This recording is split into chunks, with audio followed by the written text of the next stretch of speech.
In his message to the participants in the 44th session of the FAO conference, Pope Leo XIV condemned the fact that many people are succumbing to the scourge of the end.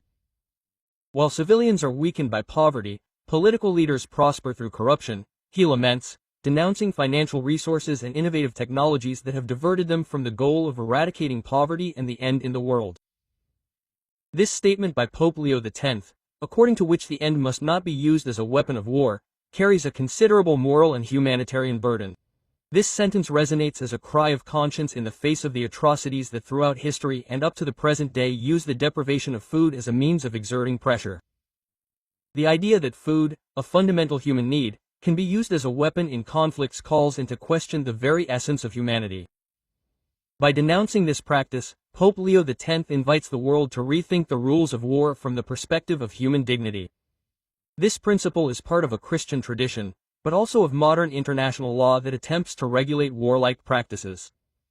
In this analysis, we will explore the moral, political and legal implications of this declaration as well as its consequences for contemporary societies. As a global moral figure, Pope Leo X spoke out to condemn the use of the end as a tool of military coercion. His message goes far beyond the religious sphere and calls on the international community to place human dignity at the center of conflicts. In times of war, the most vulnerable, children, the elderly, and the sick, become the first victims of food deprivation. By denouncing this invisible weapon, the Pope calls for universal conscience and a surge of humanity. This is not a simple moral discourse, but an appeal to the collective responsibility of nations. War must never justify the unacceptable.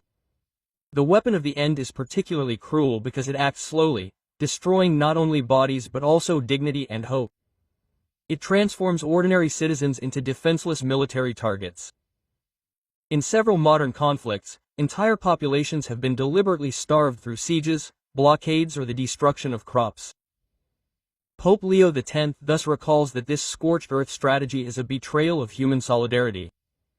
He invites us to consider food as a right, not a favor. This vision is in direct opposition to any logic of brutal domination. The Pope's statement is based on the social doctrine of the Church, which places respect for human life at the heart of all action. The use of the end as a weapon is in direct contradiction with Christian teaching, which emphasizes charity, compassion, and justice. Christ himself said, "I was hungry and you gave me food." Leo X updates this message in the context of modern conflicts. Starving is not just killing, it is bleeding the humanity of others. The papal position is thus part of a deep and consistent ethical tradition. Historically, starvation has been used as a strategy of war, often with devastating consequences. Examples include medieval sieges, organized famines, and economic sanctions aimed at forcing a people to submit. These acts, while once tolerated, are today increasingly denounced as crimes against humanity. By clearly speaking out against these practices, Pope Leo XIV helped to change perceptions of the law of war. He redefined the limits of what is morally permissible in an armed conflict. This was a call for a change in mentalities and rules. In international humanitarian law, conventions were created to limit abuses in wartime, including the Geneva Conventions. These prohibit the deliberate targeting of civilians and the denial of basic needs such as food. Leo X's declaration strengthens this legal framework by giving it a strong ethical dimension. It reminds us that the law is not enough without moral conscience. Laws are sometimes ignored or circumvented. The Pope's voice then serves as a reminder of the need for justice. It serves as a safeguard against the excesses of the powerful. In recent conflicts such as those in Yemen, Syria or Ethiopia, millions of people have suffered from famine caused by the fighting. Warring parties sometimes use control of humanitarian access to weaken the enemy. These situations show how timely and urgent Leo XIV's declaration is. It serves as a mobilization tool for NGOs and diplomats committed to peace. By clearly denouncing the death penalty as a weapon, the Pope highlights a crime that is often silent. He gives a voice to the voiceless. The international community must heed this call and strengthen its prevention and sanction mechanisms. Moral condemnation is not enough. Concrete action is needed. Targeted sanctions, international investigations, and improved access to food aid are essential. Leo X's message calls for the creation of a global consensus against the use of the end as a means of war. This consensus must transcend political and ideological divisions. It is about protecting the very essence of our humanity. The weapon of the end is also a political weapon used to control or punish populations deemed rebellious. In some dictatorship, food becomes a privilege granted to those who obey, denied to those who resist. This instrumentalization of the end is a form of psychological and physical torture. Pope Leo XIV strongly condemns these practices that transform food into a tool of repression. He affirms that everyone, regardless of their camp or status, has the right to a decent livelihood. This is a non-negotiable requirement. This declaration also has an educational role. It educates consciences, including those of the military, leaders, and citizens. It invites us to rethink the role of war in our societies, to reject the idea that anything goes in the event of conflict. The end as a weapon is not only illegitimate, it is unworthy.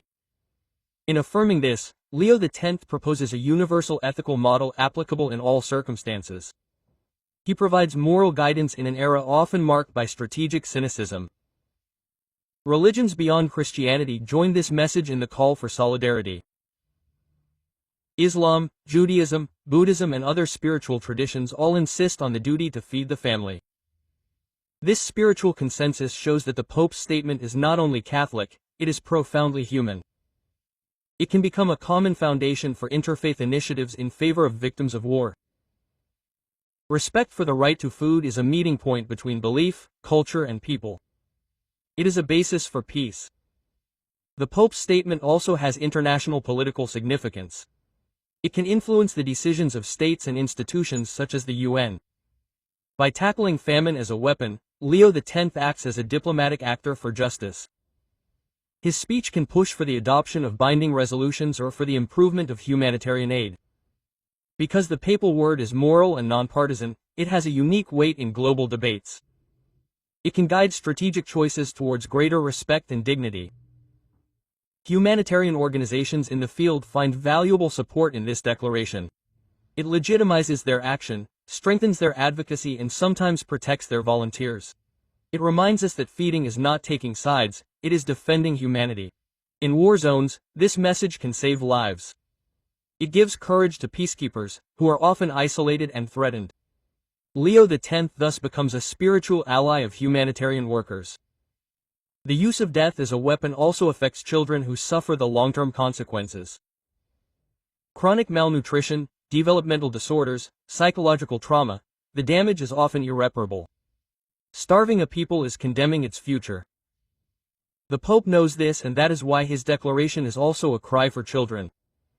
It forces adults to rethink their responsibility towards future generations. War must not be a machine for destroying the innocent. Ethically, this position also challenges the citizens of the world. Are we complicit in these organized famines through our silence or indifference?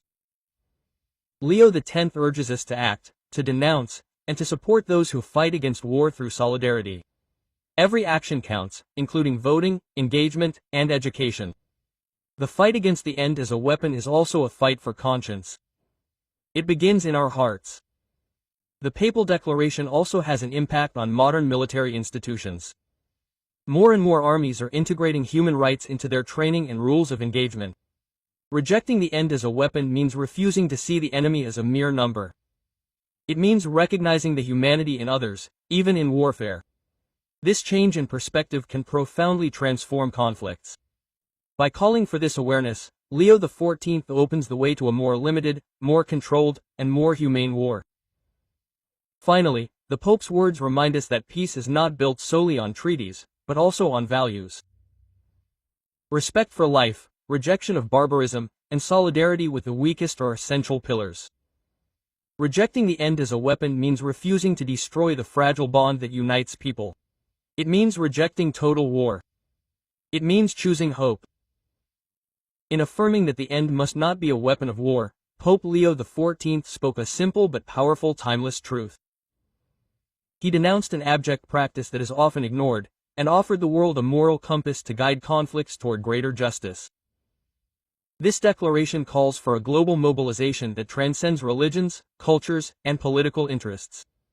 It invites everyone, leaders and ordinary citizens alike, to take a clear stand against organized famine. In a world marked by so much violence, this prophetic voice reminds us that certain limits must never be crossed. Penny's end must never be a weapon. This is the heart of true peace. Mr.